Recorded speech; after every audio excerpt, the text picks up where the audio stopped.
رحیم وبہ نستعین وہو خیر ناصر ومعین الحمدللہ رب العالمین والصلاة والسلام علی اشرف الانبیاء والمرسلین حبیب الہنا و طبیب نفوسنا ابحاق جناب ابراہیم اور اسحاق پر۔ پھر کہا ان ربک علیم حکیم، یقیناً تیرا پروردگار علیم ہے، جاننے والا ہے اور حکمت والا ہے۔ یہ 6 نمبر آیت ہے اور بہت عظیم مطالب ہیں اس آیت کے اندر، ہمارے لیے درس بھی ہے، ہمارے لیے پیغام بھی ہے، درس بندگی ہے اس آیت کے اندر۔ سب سے پہلے خود جناب یوسف علیہ السلام کے مقامات کو بیان کیا۔ حضرت یعقوب نے اشارہ کیا کہ پروردگار تجھے کیا عطا کرے گا، تجھے مجتبی بنائے گا۔ مجتبی بنائے گا یعنی تجھے چن لے گا، تجھے اپنے لیے خالص بنا دے گا۔ اور ہم نے بیان کیا کہ مجتبی کسے کہتے ہیں، اجتباء کسے کہتے ہیں۔ مخلص جو ہے خالص ہونا ایک مرتبہ، اور خالص کیا جانا۔ مجتبی اس کے نتائج میں سے کیا تھا؟ اس کے نتائج میں سے تھا کہ اس ولی خدا کو پروردگار اپنے لیے خالص بنا دیتا ہے۔ خود مجتبی کا معنی کیا تھا؟ اپنے لیے چن لینا، یعنی اپنے لیے خالص بنا دینا۔ مجتبی یعنی وہ جس کے امور کو پروردگار اپنی ولایت میں لے لیتا ہے، جس کی تعلیم و تربیت کو پروردگار اپنی ولایت میں لے لیتا ہے۔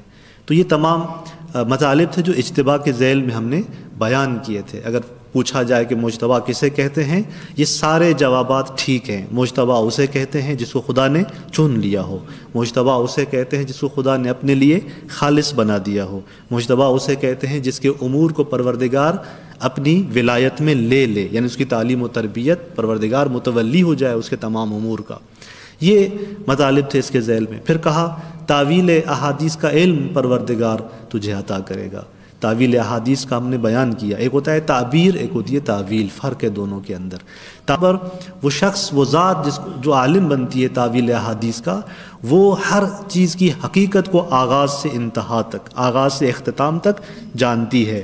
اس چیز کے تمام مراحل اپنی پوری حقیقت میں اس کے سامنے ہوتے ہیں۔ لہٰذا جو تعویل احادیث کا عالم بنتا ہے وہ ماضی کا بھی عالم بنتا ہے، مستقبل کا بھی عالم بنتا ہے، جو کہ ایک چیز کو اس کے تمام مراحل سے دیکھ رہا ہوتا ہے۔ لہٰذا اگر ایک چیز اس کے سامنے آ جاتی ہے، اس کا سابق بھی اس کے سامنے ہوتا ہے، پیچھے کیا گزرا اور اس کا آئندہ کیا ہوگا، اختتام کیا ہوگا، وہ اس کے سامنے ہوتا ہے۔ یہ جناب یوسف کی عظمت ہے کہ یہ خواب خود نشانی بن رہا تھا اس اجتباء کی، کہ جب نظام ہستی خاضع ہے، اس کا مطلب یہ ہے کہ وہ مجتبی ہے۔ اور یہاں سے ایک اور نقطہ ہمارے لیے روشن ہو جاتا ہے کہ جب جناب یوسف نے خواب دیکھا تو اپنے بھائیوں کو کس حالت میں خواب میں دیکھا تھا، اور ان کو کس صورت میں دیکھا تھا؟ ستاروں کی صورت میں۔ بھائی تو وہ ہیں کہ جو حسد کرنے جا رہے ہیں، بھائی تو وہ ہیں کہ جو جناب یوسف کو آزار و اذیت دینے جا رہے ہیں، قتل کرنے پر آمادہ ہیں۔ یہ کیسے ان کو ستارہ دیکھ لیا؟ دیکھیں یہاں پر جناب یوسف سمجھ گئے تھے کہ یہ ان کے جو ستارے کی حالت ہے، یہ ابھی کی ان کی حالت نہیں ہے۔ جب یہ خواب تعبیر ہونا ہے، یہ مرحلہ اس وقت کا ہے جب یہ توبہ کر لیں گے، جناب یعقوب بھی ان کے لیے استغفار کریں گے، خود حضرت یوسف بھی خدا سے ان کے لیے مغفرت چاہے گا، توبہ کریں گے تو یہ پاک و پاکیزہ ہو جائیں گے۔ لہٰذا ان کی یہ ستارے والی کیفیت اب کی نہیں ہے، یہ جب خواب تعبیر ہونا ہے اس مرحلے کی ہے۔ تو یہ چونکہ جناب یوسف جانتے تھے، چونکہ وہ تمام حقائق کو جانتے تھے، وہ اختتام اور انتہا کو دیکھ رہا تھا، لہٰذا انہوں نے اپنے بھائیوں کو ستارے کی کیفیت میں خواب میں دیکھا تھا۔ یہ وہ مطالب تھے جو ہم نے گزشتہ اس آیت کے پہلے 2 جملوں کے اندر بیان کیے تھے۔ ارشاد ہو رہا ہے آگے وَيُتِمُّ نِعْمَتَهُ عَلَيْكَ وَعَلَىٰ آلِ يَعْقُوبَ۔ یہ بہت خوبصورت جملہ ہے کہ کہہ رہے ہیں کہ خداوند متعال اپنی نعمت کو تم پر اور آل یعقوب پر تمام کرے گا۔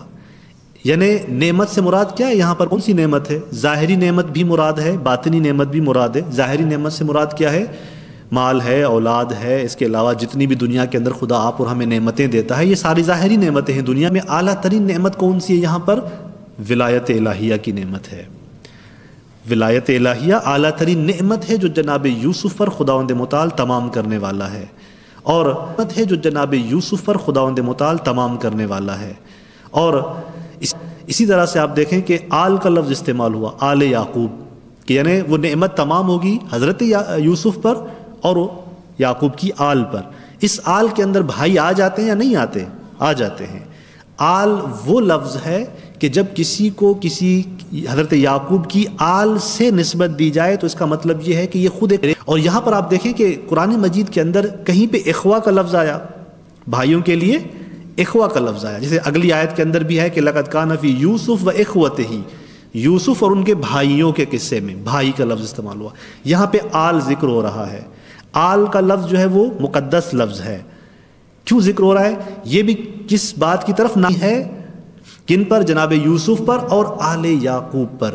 یعنی اس وقت کیا ہوگا؟ اس وقت آل یعقوب جناب یوسف کی ولایت سے نجات پا رہے ہوں گے، جناب یوسف کی وجود کی برکت سے نجات پا رہے ہوں گے، لہٰذا اس وقت یہ ولایت تمام ہونی ہے۔ اس وقت یہ بھائی بھی کہاں پہ آ جائیں گے؟ آل یعقوب کے دائرے میں آ جائیں گے۔ تو یہ آل کا لفظ پروردگار اس لیے استعمال کر رہا ہے، تو لہٰذا ان کی حالت ایک جیسی نہیں ہے۔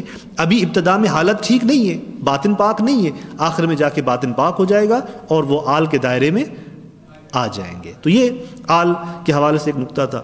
ایک خوبصورت نقطہ جو یہاں پر ہے کہ یتم نعمتہ علیک، کہ وہ اپنی نعمت کو تمام کرے گا تم پر۔ یہاں پر حضرت یوسف کو مقدم کیا گیا اور پھر کہا کہ تم پر وہ اپنی نعمت کو تمام کرے گا اور آل یعقوب پر، یعنی وہ نعمت جناب یوسف پر تمام ہونی ہے۔ محور کون ہے؟ مرکزیت کس کو حاصل ہے؟ جناب یوسف کو حاصل ہے، یعنی جناب یوسف یہاں پر مرکزیت رکھتے ہیں، اس ولایت الہیہ کے اندر مرکزیت رکھتے ہیں۔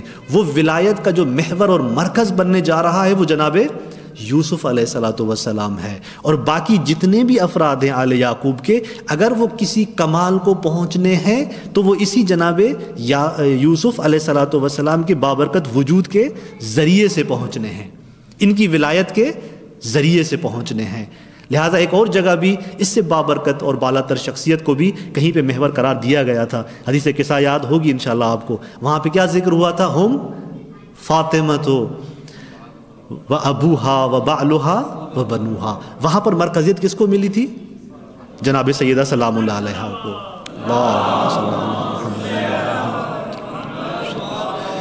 یعنی نظام ہستی کے اندر جو فیض اترنا ہے وہ کس بابرکت وجود کے ذریعے اترنا ہے؟ جناب سیدہ سلام اللہ علیہا کو اس حدیث قصہ کے اندر مرکزیت اور محوریت حاصل تھی۔ تو لہٰذا ولایت کی عظمت ہے یہ کہ ولایت الہیہ کسے کہتے ہیں؟ ولایت الہیہ یعنی جہاں تمام تر فیوزات الہی اس ولایت کے ذریعے انسان تک پہنچنے ہیں۔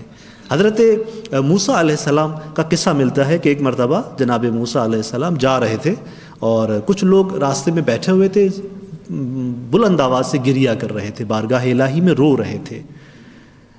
یہ ان کو دیکھتے ہیں اور آگے بڑھ جاتے ہیں، اپنے کام سے نکل جاتے ہیں۔ پھر دوبارہ جب اسی راستے سے واپس آ رہے ہوتے ہیں تو دوبارہ انہی افراد کو وہاں پر اسی حالت میں دیکھتے ہیں کہ وہ گریہ کر رہے ہیں، وہ رو رہے ہیں۔ یہاں پر چونکہ حضرت موسیٰ پروردگار سے کلام کرتا تھا تو حضرت موسیٰ نے خداوند متعال سے کلام کیا، خدایا یہ افراد اتنے وقت سے یہاں پہ بیٹھے ہوئے ہیں اور رو رہے ہیں، گریہ کر رہے ہیں، ان کی کون سی حاجت ہے جو تو قبول نہیں کر رہا؟ ان کی حاجت کیوں قبول نہیں ہو رہی؟ اتنا گڑ گڑا کے رو رہے ہیں، گریہ کر رہے ہیں۔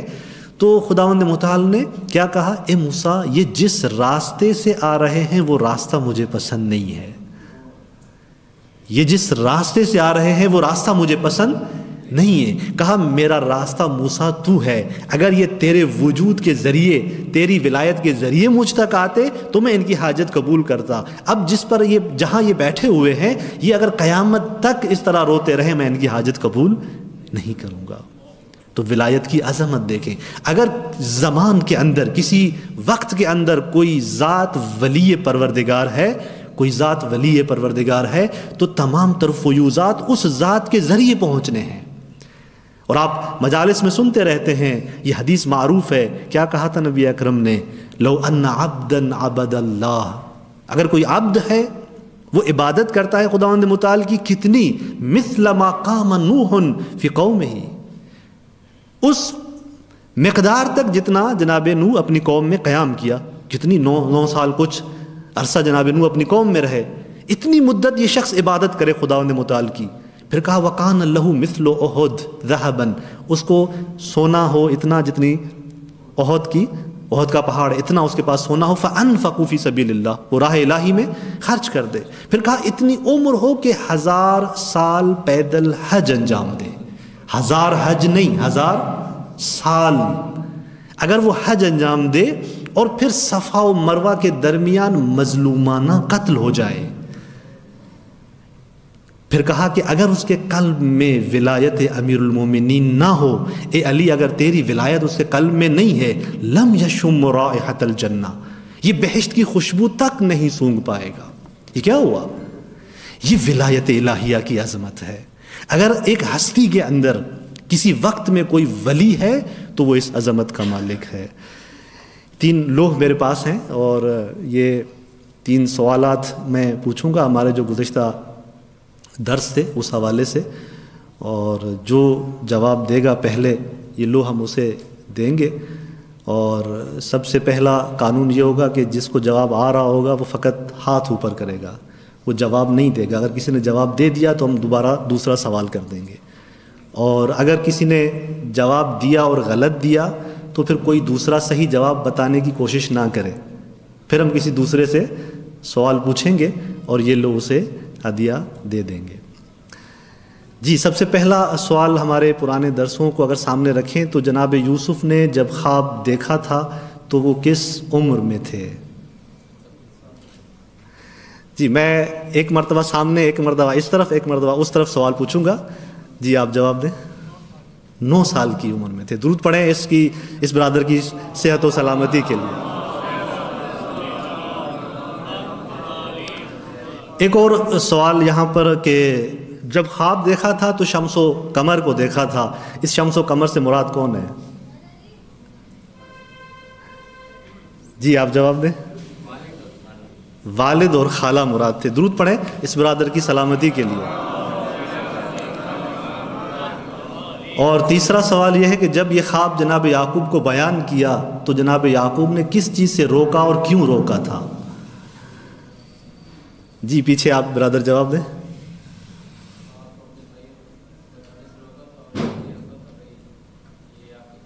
یہ آپ کے خلاف سازش کریں گے. درود پڑھیں ان کی سلامتی کے لیے. بر محمد و آل محمد صلی اللہ علیہ وسلم. بر محمد و آل محمد صلوات. تو یہ ولایت الہیہ کی عظمت ہے جو آپ دیکھ رہے ہیں. کہا یتم نعمتہ علیک، وہ نعمت کون سی ہے؟ ولایت الہی ہے. جناب یوسف پر یہ ولایت الہی تمام ہونی ہے. اچھا، جب جناب یوسف پر یہ ولایت الہی تمام ہوگی تو اس اتمام نعمت کا جو کہ نعمت الہیہ ہے، ولایت الہیہ ہے، اس سے کیا مراد ہے؟ اس سے مراد واضح ہو جاتی ہے کہ یعنی اسی ولایت کے ذریعے بھائیوں کو کیا ملنی ہے؟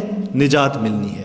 خود اس کا اتمام، اس کا کامل ہونا جناب حضرت یوسف علیہ السلام پر. اس سے کیا مراد ہے؟ یعنی حضرت یوسف اپنے وجود کے اندر جتنی قابلیتیں، صلاحیتیں رکھتے ہیں، اس ولایت الہیہ کا تمام ہونے کا مطلب یہ ہے کہ حضرت یوسف اپنے کمال تک پہنچ جائیں گے.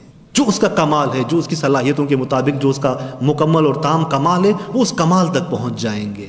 اور یہ سفر وہاں سے پھر دوبارہ جناب یوسف کا شروع ہونا ہے. ایک سفر ہے جو بندگی کا، اس ولایت الہیہ تک پہنچنا ہے جناب یوسف کا، اور ایک سفر حضرت یوسف علیہ السلام کا وہیں سے آگے کا سفر ہے جو مراتب قرب مزید ان کو آگے حاصل ہونے ہیں. تو بس یہ ایک اتمام نعمت سے جو مد نظر تھی بات. بعض اوقات ہم نعمتوں کو یوں دیکھتے ہیں، جو ہمارے سامنے نعمتیں ہوتی ہیں ہم دعا کر رہے ہوتے ہیں خدایا ہمیں نعمت دے، کبھی مال کی نعمت، کبھی اولاد کی نعمت، کبھی دنیا میں سے کوئی بھی ایک چیز کی نعمت مانگ رہے ہوتے ہیں. لیکن قرآن مجید نے جس نعمت کو اعلیٰ ترین نعمت جانا ہے وہ نعمت ولایت الہیہ ہے. لہٰذا پروردگار سے ہم یہ دعا کریں کہ خدایا اپنی ولایت کے اندر ہمیں لے لے. وقت کے امام سے دعا مانگیں کہ وہ ہمیں اور آپ کو اپنی ولایت کے اندر لے لے، ہمارے امور کے متولی ہو جائے وہ ذات. تو یہ ہے ولایت الہیہ کہ جتنی بھی کائنات کے اندر چیزیں ہیں، باقی جتنی بھی نعمتیں ہیں، اگر وہ آپ اور ہمیں ملنی ہے تو وہ اسی نعمت الہیہ جو کہ ولایت ہے اس کے ذیل میں ملنی ہے، وہ یہاں سے ظہور ہونی ہے. اگر وہ ولایت الہیہ نہ ہو تو اصل نظام ہستی کو حیات نہیں ملتی. لولا الحجت لساخت الارض، اگر حجت نہ ہو تو یہ زمین تباہ ہو جائے. آج اگر یہ زمین حیات پاتی ہے تو اپنے وقت کے امام کے بابرکت وجود سے ہے، چونکہ آج کے زمانے میں ہمارے وقت کے امام وہ ذات ہیں کہ جو جانشین نبی گرامی اسلام ہیں، یعنی ولایت کا اگر کوئی اعلیٰ ترین مرتبہ ہے تو وہ اس اعلیٰ ترین مرتبے کے حامل ہیں، لہٰذا ان کا بابرکت وجود ہے جو اس حیات کو، اس ہستی کو حیات دے رہا ہے، اس کائنات کو حیات دے رہا ہے۔ اور پھر جس طرح جناب یوسف کے زمانے میں اگر کسی کو کمال تک پہنچنا تھا تو کس کے ذریعے پہنچنا تھا؟ حضرت یوسف کی ولایت کے ذریعے پہنچنا تھا۔ تو آج کے زمانے میں اگر آپ اور ہم کسی کمال تک پہنچنا چاہتے ہیں تو کس بابرکت وجود کے ذریعے پہنچیں گے؟ درود پڑھے محمد و آل محمد۔ لہٰذا ہمارا اپنے کمالات تک پہنچنا یہ ہمارے اپنے وقت کے امام کے بابرکت وجود سے ہے۔ اب دیکھنا یہ ہے کہ ہم کتنا اپنے امام کے قریب ہیں۔ یہ ہر انسان اپنے آپ کو خود جا کر دیکھے، کیونکہ انسان اپنے اور خدا کے بیچ خلوت رکھتا ہے، اس کا جو کچھ بھی ہے وہی وہ خود جانتا ہے، کوئی کسی کے بارے میں نہیں کہہ سکتا۔ لہٰذا ہر انسان خود اپنا محاسبہ جا کے کرے کہ وہ اپنے وقت کے امام سے کتنا نزدیک ہے، کتنی تڑپ ہے اپنے وجود کے اندر اپنے وقت کے امام سے، کتنا دن میں ہم اسے یاد کرتے ہیں، صبح شام کس قدر ہم اسے یاد کرتے ہیں۔ چونکہ جتنے بھی کمالات ہیں اس کا مظہر ذات امام ہے، جتنی بھی نیکیاں ہیں اس کے مظہر ذات امام ہیں۔ جو آپ کی عبادات ہیں ان عبادات کی عظمت وہی ذات وجود ہیں۔ لہٰذا اگر ہم انسانیت کے، بندگی کے مرحلے میں جو بھی قدم اٹھاتے ہیں، ہم اگر پرکھنا چاہیں اپنے آپ کو کہ میں کتنا بندہ ہوں، میں کتنا انسان ہوا ہوں، میں کتنا مقرب ہوا ہوں، وہ یہ دیکھیں کہ اس کا رابطہ اپنے امام سے کتنا ہے۔ یہ ایسے ہے جیسے مثال کے طور پہ اگر میں دے دوں کہ اگر ایک کپڑا گیلا ہو جاتا ہے پانی سے تو ہم کیا کہتے ہیں؟ کپڑا گیلا ہو گیا۔ پانی کو آپ کیا کہتے ہیں؟ پانی گیلا ہے، ہم یہ کہتے ہیں؟ کپڑا گیلا ہو جائے ہم کہتے ہیں کپڑا گیلا ہو گیا۔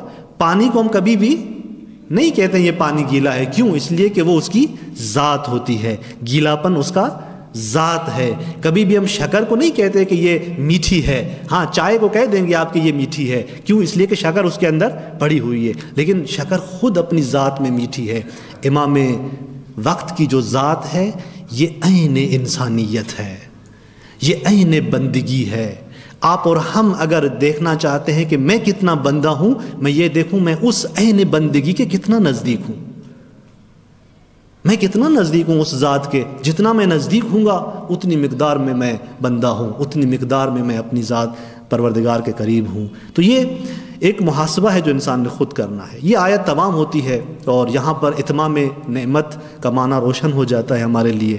اگلی آیت میں آتے ہیں جو کہ 7ویں آیت ہے، لَقَدْ كَانَ فِي يُوسُفَ وَإِخْوَتِهِ آيَاتٌ لِلسَّائِلِينَ، یقیناً حضرت یوسف علیہ السلام و اخوتہ اور ان کے بھائیوں کے قصے میں آیات، نشانیاں ہیں، کن کے لیے؟ للسائلین، سوال کرنے والوں کے لیے۔ اس قصے کے اندر سوال کرنے والوں کے لیے نشانیاں ہیں۔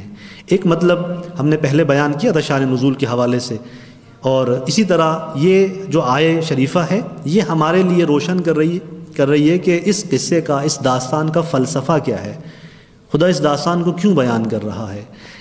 اس آیے شریفہ کے ذیل میں جب مفسرین بحث کرتے ہیں تو ایک باہر کی نگاہ سے جب ہم اس واقعے کو دیکھتے ہیں، اس سورہ کو دیکھتے ہیں، تو اس کے اندر 2 طرح کی ہمیں آیات نظر آتی ہیں۔ ایک وہ آیت ہے کہ جہاں پر ارشاد ہوا کہ ذالک من انباء الغیب نوحیہ الیک، یہ قصہ جو بیان ہونے جا رہا ہے یہ کون سا قصہ ہے؟ کہا کہ ذالک من انباء الغیب، یہ غیب کی خبروں میں سے ہے، نوحیہ الیک، ہم اسے وحی کرتے ہیں تیری طرف۔ تو بس ایک بات روشن ہوئی، آیات نے بیان کیا کہ یہ جو داستان بیان ہونے جا رہی ہے یہ کوئی تاریخی داستان نہیں ہے، یہ تاریخ سے ماورا ہے، زمین و زمان سے ماورا ایک داستان ہے جو حقیقت کو بیان کرنے جا رہی ہے، اور وہ بھی وحی الہی کے ذریعے۔ پھر ارشاد ہوا کہ لَقَدْ كَانَ فِي قَصَصِهِمْ عِبْرَةٌ لِأُولِي الْأَلْبَابِ، ان کے قصے میں کیا ہے؟ صاحبان عقل کے لیے عبرت ہے، درس ہے۔ اب اس آیے شریفہ کے اندر ایک مرتبہ کہا گیا اس سورہ کے اندر کہ اس کے اندر عبرت ہے، درس ہے، اور اس 7ویں آیت کے اندر کہا جا رہا ہے کہ اس قصے کے اندر کیا ہے؟ آیات للسائلین، نشانیاں ہیں سائلین کے لیے۔ یہاں پر علماء 2 کیٹیگریز کرتے ہیں، کہتے ہیں کہ دیکھیں جہاں پر عبرت کی بات ہے کہ یہ قصہ ہمارے لیے عبرت ہے، وہ اس قصے کے اندر کچھ مصادیق اور نمونے بیان کرتے ہیں. کیا کچھ ذکر ہوا ہے اس قصے کے اندر کہ یہ ہمارے لیے عبرت بن رہا ہے. آپ دیکھیں، اگر آپ سیاسی میدان کے اندر، اجتماعی معاشرتی میدان کے اندر مسائل دیکھیں تو ان کے لیے بھی کچھ ہمیں درس ملتا ہے اس قصے کے اندر. کیوں؟ اس لیے کہ جناب یوسف علیہ الصلوۃ والسلام خود کیا تھے؟ وہاں پر سیاست مدار تھے، عزیز مصر بنے تھے، اور ایک خاص حکومتی سسٹم انہوں نے بنایا ہوا تھا. تمام مختلف اقوام لوگ ان کی آراء کو، ان کے نظریات کو لیتے تھے اور اپنے اس نظام حکومتی میں استعمال کرتے تھے، اس سے فائدہ اٹھاتے تھے. کس طرح ان کا ایک سسٹم تھا، ہمارے لیے اس آیت کے اندر، اس قصے کے اندر درس موجود ہے. یہ ایک میدان ہے. اس کے علاوہ کہتے ہیں کہ آپ دیکھیں کہ خود تدبیر کرنا، حکومت کے اندر بعض مسائل کی تدبیر کرنا، مینجمنٹ جو ہے. آپ دیکھیں ایک مرتبہ خوشحالی کے دن تھے، ایک مرتبہ قحط سالی کے دن آ رہے ہیں.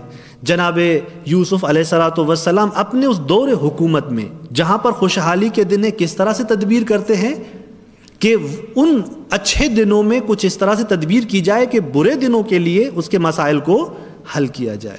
تو کچھ اس طرح کی زمینیں ہیں اس قصے کے اندر، میدان ہے جو ہمیں درس دے رہا ہوتا ہے. اور ایک مرتبہ آپ دیکھیں کہ اخلاقیات ہیں، تربیتی پہلو ہیں. اس قصے کے اندر کچھ اس طرح کے درس ہیں ہمارے لیے کہ جو ہماری تربیت سے وابستہ ہیں.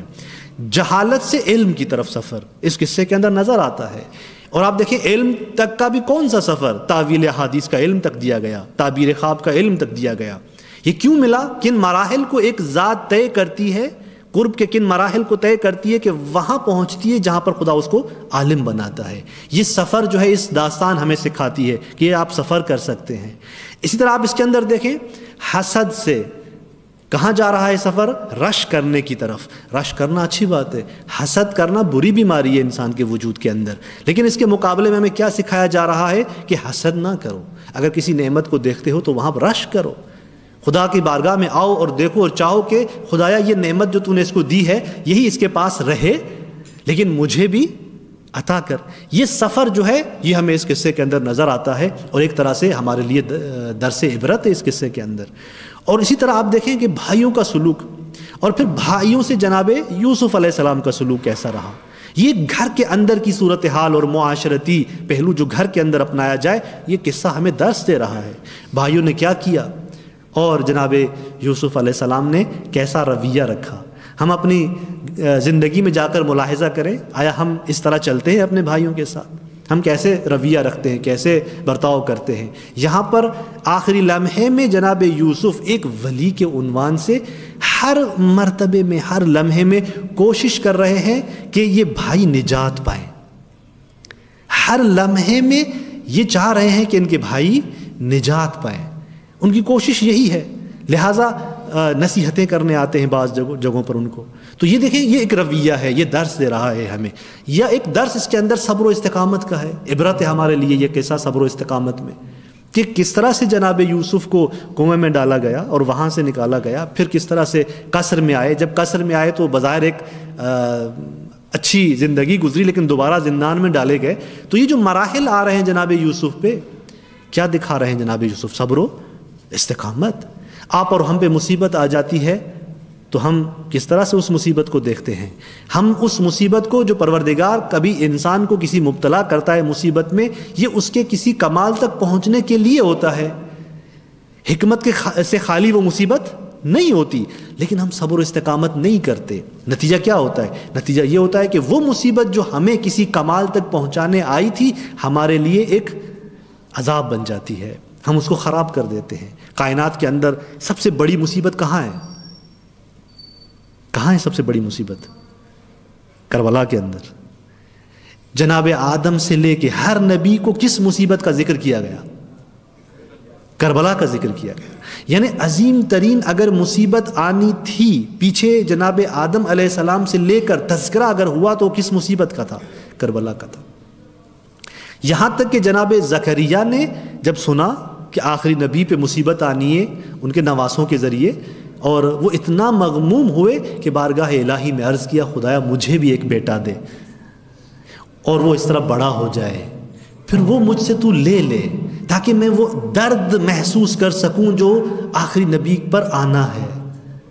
عشق دیکھیں نبی سے، ابھی نبی کو نہیں دیکھا، سنا ہے، بشارت ملی ہے ان کو، خاتم النبیین آئیں گے، کمالات کے مالک ہوں گے، سید الانبیاء ہوں گے، لیکن عشق اتنا ہے، کون چاہتا ہے اس طرح کون دعا کرتا ہے خدایا مجھے بیٹا دے، پھر میری ہی زندگی میں مجھ سے لے لے، اور لے بھی کس طرح سے، مظلومانہ انداز میں لے، جس طرح حسنین، امام حسن اور امام حسین کی مظلومیت بیان ہو رہی تھی جناب زکریا کے لیے، کہا کہ اس مظلومیت کی طرح مجھ سے بیٹا لے لے، اور ہوا بھی اس طرح، خدا نے اجابت کی، نبی کی دعا تھی نا، خدا نے اجابت کی، بیٹا دیا جناب یحییٰ کی صورت میں، نبی تھے، وہ بھی نبی تھے، بیٹا دیا، کمالات کے مالک تھے، اس لیے تشابہ بیان کیا جاتا ہے امام حسین کا اور حضرت یحییٰ کا، بعض جہتوں میں، بعض پہلوؤں میں تشابہ بیان کیا جاتا ہے۔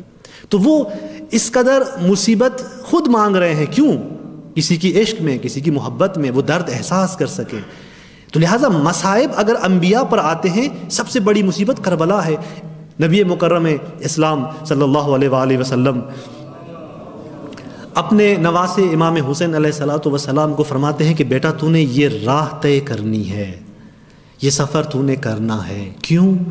کہا کہ خدا نے تیرے لیے کچھ ایسے کمالات رکھے ہیں کہ یہ سفر طے کرے گا، ان کمالات وہ ہیں تیرے کمالات ہیں، لیکن اس سفر سے ان کمالات کا ظہور ہونا ہے۔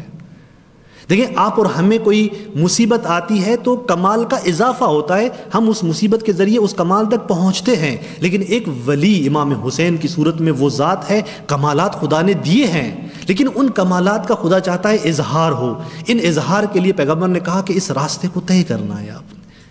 تو لہٰذا مصیبت، بلا جو ہے، مصیبت جو ہے یہ آتی ہے، تاکہ یہ آتی بھی ان پر ہے جو اہل ہوتے ہیں، جو اہل ہوتے۔ خدا کسی وجہ سے کس کو اہل جانتا ہے یا اس کی ہدایت کرنا چاہتا ہے کہ اس کی ہدایت اس میں ہے کہ اس کو یہ مصیبت دو، تاکہ اس مصیبت سے یہ گزرے اور یہ ایک مشکل سے بچ سکے، ایک اور ضلالت سے بچ سکے، ہدایت کی طرف گامزن ہو، کمال کی طرف جائے۔ لیکن ہم کیا کرتے ہیں؟ صبر و استقامت نہیں دکھاتے، ہم اس مصیبت کو اپنے لیے خراب کر دیتے ہیں، جو نعمت تھی خراب کر دیتے ہیں۔ خدا کی جانب سے جو فیض آتا ہے، چاہے وہ فیض اس مصیبت کی صورت میں کیوں نہ ہو، وہ نعمت ہوتی ہے، سوائے عذاب کے۔ عذاب اور چیز ہے، اگر خدا نے کسی کے گناہوں کی وجہ سے ان پر عذاب نازل کرنا شروع کیا، یہ عذاب مصیبت نہیں ہے، یہ عذاب ہے۔ مصیبت اور چیز ہے، مصیبت آتی ہے کبھی، وہ نعمت ہوتی ہے انسان کے لیے۔ لہٰذا یہ قصہ کیا دے رہا ہے؟ درس دے رہا ہے ہمیں، صبر و استقامت کا درس دے رہا ہے، کس طرح جناب یوسف جو ہے وہ اس کے اندر صبر و استقامت سے کام لے رہے ہیں۔ تو بس یہ عبرت ہے، درس عبرت اس سورہ کے اندر ان پہلوؤں کے اعتبار سے ہے۔ لیکن اس آیت کے اندر ارشاد ہوا کہ آیات للسائلین، یہ کیا ہے؟ آیت ہے سوال کرنے والوں کے لیے۔ آغا جوادی عاملی حفظہ اللہ فرماتے ہیں کہ آیت کا جو یہاں پر معنی ہے وہ عبرت سے کچھ اوپر ہے، بالاتر ہے۔ عبرت کے مصادیق یہی تھے جو میں نے آپ کے سامنے بیان کیے۔ آیت کا جو مصداق ہے، جس وجہ سے یہ قصہ ہمارے لیے آیت بن رہا ہے، نشانی بن رہا ہے، یہ وہ میدان ہے کہ جہاں پر اس قصے کے اندر ہمیں غیب سے ارتباط نظر آتا ہے۔ غیب سے جتنا ارتباط اس داستان کے اندر نظر آتا ہے، یہ تمام تر وہ موارد ہیں، یہ وہ پہلو ہیں کہ جو ہمارے لیے کیا بن رہے ہیں؟ آیت بن رہے ہیں، نشانی بن رہے ہیں۔ ایک نمونہ کیا ہے اس قصے کے اندر؟ ایک نمونہ وہ ہے کہ جہاں پر میں نے کل بھی عرض کیا تھا کہ جب جناب یوسف علیہ الصلوۃ والسلام کے لیے ایک ایسا ماحول بنا دیا گیا کہ جس ماحول کے اندر ایسا آلودہ ماحول بنا دیا گیا اس خاتون کی جانب سے کہ چاہا گیا کہ جناب یوسف سے پاک دامنی کو لیا جائے، تو وہاں پر قرآن مجید کا ارشاد کیا ہوا کہ لولا ان رأى برہان ربہ، کہ جناب یوسف اگر بچ جاتے ہیں تو کیوں بچ جاتے ہیں؟ کہ خدا نے ان کو برہان رب دکھایا تھا۔ قرآن کے اندر جب بھی دکھانے کی بات ہوتی ہے نا، جہاں پر بھی رؤیت کی بات آئے، دکھانے کی بات آئے، قرآن کے اندر آیات کو جا کر دیکھیں، جہاں پر بھی دکھانے کی بات آئے تو وہاں پر مراد کیا ہوتا ہے؟ غیب سے ارتباط ہوتا ہے، یعنی انسان کے وجود کو نورانی کرنا اور اس باطنی وجود سے اس حقائق غیبی کو دیکھنا۔ رأى برہان رب، جناب یوسف کیا دیکھ رہے ہیں؟ برہان رب دیکھ رہے ہیں، یعنی قلبی آنکھ سے ہی دیکھا جا سکتا ہے، وہ مشاہدہ کر رہے ہیں اور رؤیت کر رہے ہیں۔ اگر یہ رؤیت نہ ہوتی، قرآن کہہ رہا ہے کہ جناب یوسف اس آلودگی سے، اس ماحول سے بچ نہیں سکتے تھے۔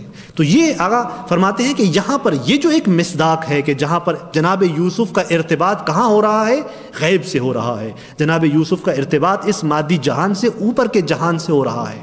یہ جہاں پر آپ خواب دیکھیں کہ جناب یوسف نے خواب دیکھا، میں نے تفصیلاً عرض کیا تھا وہاں پر کہ خواب بھی انسان کب دیکھتا ہے؟ جب اس عالم سے دوسرے عالم میں اترتا ہے، اور وہاں پر ایسے اترے کہ ہستی اور نظام ہستی خاضع بن رہی تھی۔ تو یہ کیا ہے؟ یہ ارتباط غیب کے ساتھ، یعنی یہ قصہ ہمیں ہمارے لیے آیت اور نشانی بن رہا ہے اس طرح کے میدان کے اندر۔ اور کیا سکھانا چاہتا ہے یہ نشانی بن کے؟ کیا سکھانا چاہتا ہے؟ یہ سکھانا چاہتا ہے کہ دیکھیں، میں نے بارہا عرض کیا اس بات کو کہ دیکھیں انسان اس عالم کے اندر ہمیشہ اپنی وجود کی جنگ میں ہے، ہمیشہ جنگ کے اندر ہے، جنگ کے ماحول میں ہے۔ وہ جنگ کا ماحول کون سا ہے؟ ایک مرتبہ انسان کی اپنی شہوانی قوت اور عقل کی جنگ ہے جو اس عالم کے اندر ہے۔ ایک مرتبہ نہیں، انسان اس جنگ کا فاتح بن جاتا ہے، اس جنگ کا فاتح بن جاتا ہے۔ انسان اپنے وجود پہ اپنے عقل کو حاکم بنا دیتا ہے، لہٰذا وہ عقل جو کہ رسول باطنی ہے، حجت باطنی ہے، وہ اپنی نورانیت کے ساتھ انسان کے وجود میں نورانی ہوتا ہے، اور انسان کی تمام قوتوں کو اس نے اپنے انڈر لے لیا ہوتا ہے۔ تو ظاہر سی بات ہے یہ ایک نورانیت ہے۔ اس کا جب فاتح بنتا ہے تو اگلا میدان اولیاء کا کیا ہوتا ہے؟ اولیاء اس سے آگے بڑھتے ہیں، وہ کہتے ہیں کہ جہاں عقل نے مجھے حقائق دکھائے ہیں وہاں پر وہ چاہتا ہے کہ اپنے اس باطنی وجود سے ان حقائق کو دیکھنا شروع کرے، ان چیزوں کو دیکھنا شروع کرے۔ جاننا اور چیز ہوتی ہے، سمجھنا عقل کے ذریعے اور چیز ہے، وجود باطنی سے اس حقیقت کو دیکھنا اور چیز ہوتی ہے۔ یہ ایک مرتبہ ہے، یہ بندگی کا سفر ہے جو کھلا ہوا ہے، رکنا نہیں ہے۔ ہاں ایک ولی پروردگار ہے، میں نے کل عرض کیا تھا، اس کے وجود کی وسعت اتنی بلند ہے کہ وہ اس مسیر میں، اس راستے میں بہت آگے جا رہا ہوتا ہے۔ لیکن ایک مرتبہ آپ اور ہم ہیں، ہمارے وجود کی ایک خاص ظرفیت ہے، ہمیں کم سے کم اس برہان کو تو لینا ہے نا، کہ جو برہان ہمارے وجود میں ہمارے عقل کے ذریعے نورانی ہونا ہے۔ تو لہٰذا یہ قصہ جو ہے وہ ہمارے لیے آیت بن رہا ہے کہ یہ راستہ کھلا ہوا ہے، بندگی کا راستہ کھلا ہوا ہے۔ اور ایسا نہیں ہے کہ کوئی سخت راستہ ہے کہ آپ کہیں کہ نہیں ایک عادی انسان تو نہیں پہنچ سکتا۔ نبی مکرم اسلام کا ہی ایک صحابی تھا نا کہ جو اس مقام پہ پہنچا تھا کہ جب نبی نے ان سے کہا کہ کیسے تو نے صبح کی ہے، تو کیا کہا تھا اس نے؟ معروف قصہ ہے وہ، کہا میں نے یقین سے صبح کی ہے۔ کہا تمہارے یقین کی نشانی کیا ہے؟ کہ تمہارا یقین کیسا ہے؟ کہا کہ میرا یقین یہ ہے کہ میں ابھی اس وقت جہنم کو دیکھ رہا ہوں۔ تو نبی اکرم نے کہا کہ اس حالت کو باقی رکھنا، اور کہا کہ اے رسول خدا میرے لیے دعا فرمائے کہ میں اس دنیا سے اس حالت میں چلا جاؤں۔ اور ہوتا بھی یہی ہے، مختصر وقت میں نبی کی دعا سے وہ اس دنیا سے چلا جاتا ہے۔ دیکھیں یہ حالت آ سکتی ہے، یہ راستہ کھلا ہوا ہے۔ مقصد کیا ہے؟ مقصد یہ ہے کہ اپنے وجود کے اندر کو نورانی کرنا ہے، ایک مرتبہ عقل کے ذریعے نورانی کرنا ہے، ایک مرتبہ اس سے آگے جانا ہے۔ تو یہ پوری داستان ہمارے لیے اس طرح سے ایک آیت بن رہی ہے اور ہمیں دعوت دے رہی ہے اس میدان کی طرف۔ تو سائلین کا لفظ استعمال ہوا یہاں پر، اور یہاں تک یہ بات روشن ہوئی کہ جناب یوسف کس مقام اور مرتبے پر ہیں۔ جناب یوسف کس مقام پر ہیں؟ نبی الہی ہے۔ نبی الہی سے بعض کہتے ہیں کہ ترک اولا ہوتا ہے، لیکن ہمارے بعض عظیم علماء بزرگان کہتے ہیں کہ حتیٰ نبی وہ مقام ہے کہ ترک اولا بھی نہیں ہوتا، اس سے ترک اولا بھی نہیں ہوتا۔ یہ بہت بڑی بات ہے جو میں کہنے جا رہا ہوں، اور جا کے دیکھ لیجئے گا تفسیر المیزان کے اندر آقا نے اس کو مفصل بیان کیا ہے، آقا جوادی عاملی نے اس کو بیان کیا ہے۔ جو روایات ہم تک پہنچتی ہیں، جن کے ذریعے ہم یہ نتیجہ لینے لگتے ہیں کہ فلاں جگہ پہ نبی نے ایک غلطی کر دی، ہاں وہ گناہ نہیں تھا، وہ ترک اولا تھا، ان روایات کو جا کے دیکھ لیں، وہ روایات درست ہیں یا نہیں ہیں، ان کی سند ٹھیک ہے یا نہیں ہے، وہ جا کے دیکھ لیں۔ لہٰذا ہمارے جو بڑے بزرگان ہیں ان کی نظر یہ ہے کہ نبی اس مقام پر ہوتا ہے بندگی کے کہ جہاں پر قرآن نے تو واضح کہہ دیا نا کہ یہ مخلص ہے۔ جب مخلص ہے تو شیطان تک اس کی رسائی نہیں ہے، یہ واضح انداز میں قرآن نے کہہ دیا، شیطان نہیں پہنچ سکتا اس تک۔ یہ اس مقام پر ہوتا ہے جو ایک لمحہ ذات الہی سے دور نہیں ہونا چاہتا، نبی کا وہ مقام ہے۔ اور سائلین کا کلمہ یہاں پر، سائلین کا جو ورڈ ہے اس آیت کے اندر، کہا کہ یہ نشانیاں ہیں کس کے لیے؟ سائلین کے لیے۔ میں نے آغاز میں شروع میں ابتدائی دنوں میں جو ہم نے اس کا شان نزول بیان کیا تھا، وہاں پر ایک شان نزول ہم نے بیان کیا تھا کہ کچھ لوگ جو یہودی تھے ان کے ذہن میں سوالات تھے، کیونکہ انہوں نے دیکھا کہ نبی مکرم مبعوث ہو چکے ہیں، بعثت پہ نبوت پہ مبعوث ہوئے ہیں، تو ان کو وہ تو چونکہ نہیں چاہ رہے تھے کہ قریش کے اندر نبی آئے، لہٰذا بعض کہتے ہیں کہ وہ آگے ان مکے کے اندر اور جو مشرکین تھے ان کے اندر انہوں نے سوال ڈالنا شروع کیا کہ ان سے جا کے پوچھ لو کہ حضرت یعقوب اپنے قوم و قبیلے کے ساتھ کنعان سے مصر کیوں آئے تھے، تو یہ سوالات جا کے پوچھ لو، کیونکہ ان کی کتابوں میں ایک حد تک یہ داستان ذکر ہوئی تھی، کچھ چیزیں وہ جانتے تھے، لہٰذا وہ جاننا چاہ رہے تھے کہ اگر یہ نبی ہیں تو بتائیں گے۔ اور یہاں پر جب وہ سوالات پہنچے نبی اکرام اسلام کے پاس، پیغمبر نے خداوند متعال سے عرض کیا اور وہ پوری داستان جتنا ان کو پتا تھا وہ کچھ چیزیں تھیں، لیکن خداوند متعال نے ایک مفصل صورت میں حضرت یوسف کی داستان نبی مکرم اسلام پر نازل کی کہ نہ فقط جس کے اندر داستان ہے، کچھ ایسے حقائق پروردگار نے بیان کر دیے جو ہمارے اور آپ کے لیے درس ہے۔ لہٰذا شان نزول کسی بھی آیت کا، کسی بھی سورہ کا جو شان نزول ہوتا ہے، یہ اس کو محدود نہیں کرتا اپنے اس مصداق کے اندر، نمونے کے اندر۔ جو نمونہ بیان ہوتا ہے شان نزول میں وہ ایک مناسبت رکھتا ہے اس سورہ مبارکہ کے ساتھ، لیکن وہ سورہ اس کے ساتھ محدود نہیں ہوتی۔ اگرچہ یہ سوالات تھے، یہ شان نزول تھا، لیکن وہاں پر جو سورہ نازل ہوئی وہ قیامت تک آپ اور ہمارے لیے درس ہے، نہ یہ کہ فقط ان یہودیوں کے لیے، ان مشرکوں کے لیے ان سوالوں کے جواب دینے تھے، نہیں، ایک پوری داستان پروردگار نے اتار دی تاکہ آپ اور ہمارے لیے درس بن جائے، ایک ایسا درس کہ جس کے اندر بندگی، ایک مخلص انسان کی بندگی کو بیان کیا جا رہا ہے، جہاں پر اس کی بندگی کا ذکر یہاں تک ہوا کہ کذالک لنصرف عنہ السوء، جناب یوسف اسی طرح تاکہ ہم ان سے برائی کو دور کر دیں، یعنی برائی کو دور کرنا، یہ لنصرف عنہ السوء، جناب یوسف سے ایک برائی دور ہو رہی ہے، بدی دور ہو رہی ہے۔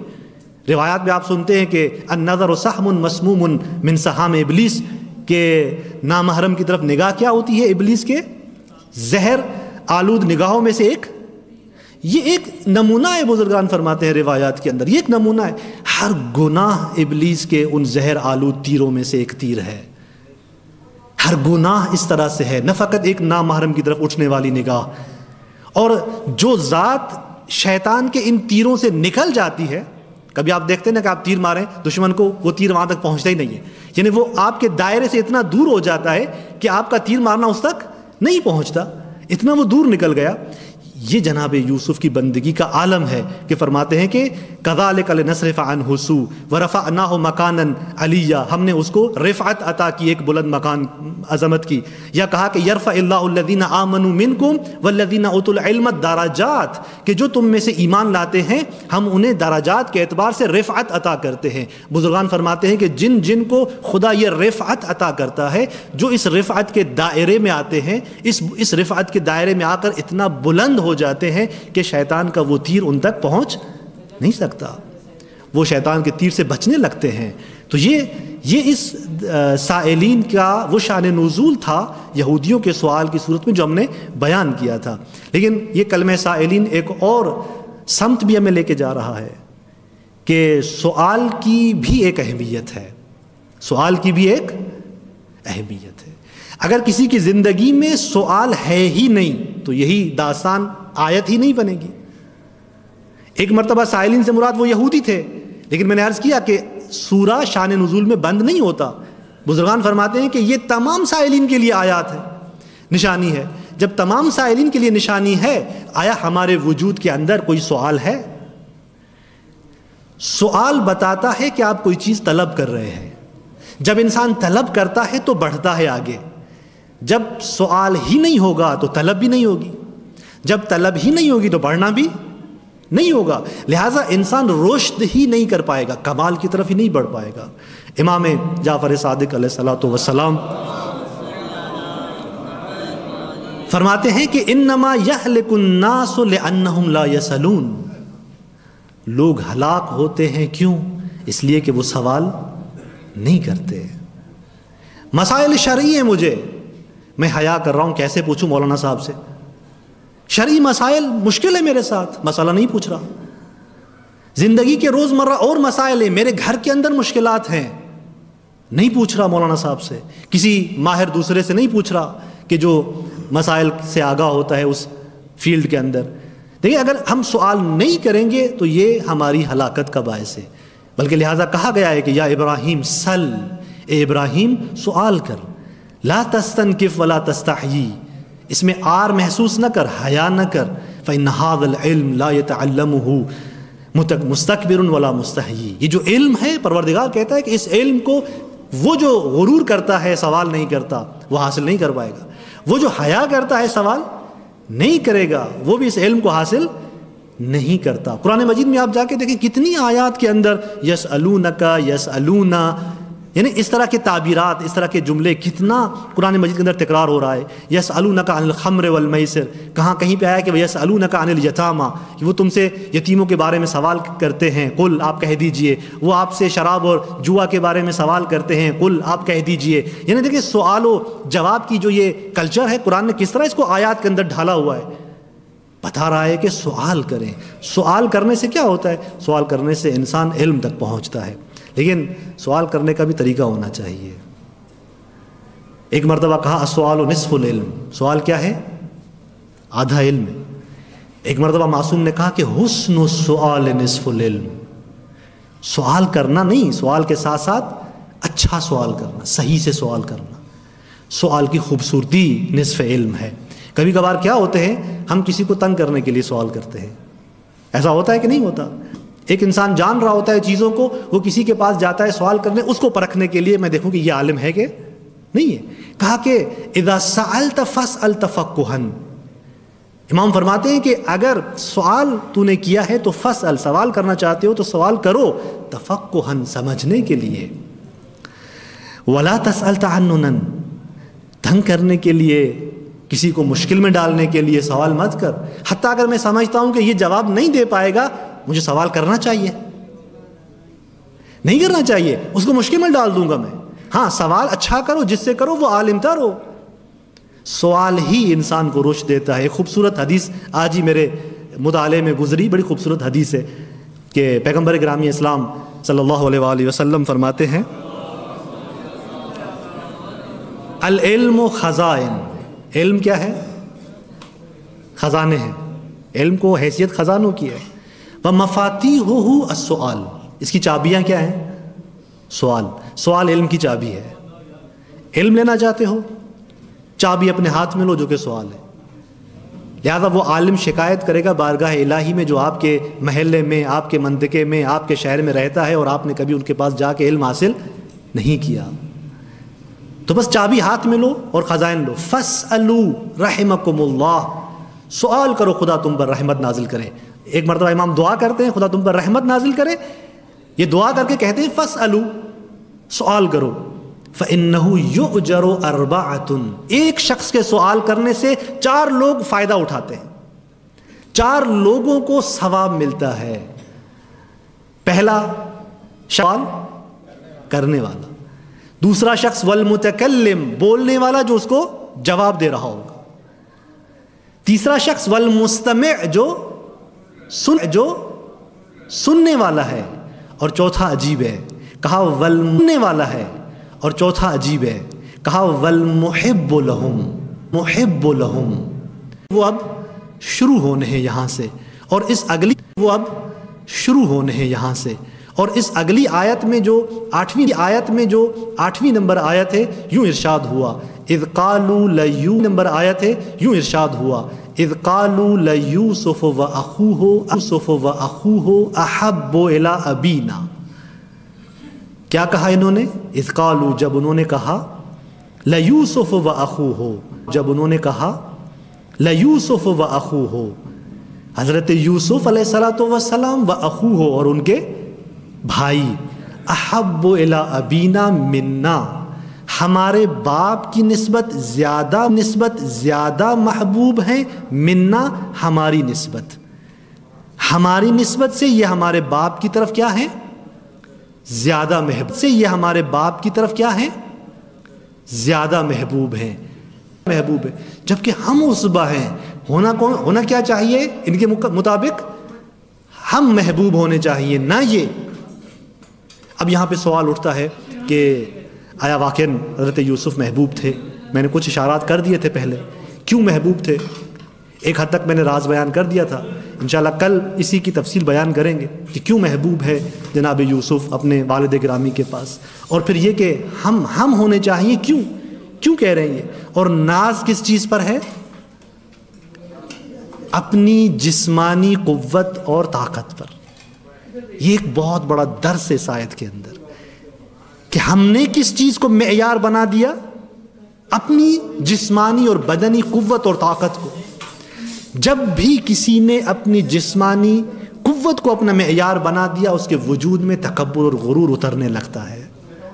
یہ معیار تھا ان کے پاس، تفصیل انشاءاللہ کل بیان کروں گا کہ خدا کے ہاں معیار کیا ہوتا ہے، خدا کے ہاں ارزش مندی کا اور قیمت وار بننے کا، عزت مند بننے کا، محترم بننے کا معیار کیا ہوتا ہے، اور ہم انسان اپنے ہاں کن چیزوں کو معیار بناتے ہیں۔ درود پڑھیں محمد و آل محمد۔ والسلام علیکم ورحمۃ اللہ وبرکاتہ۔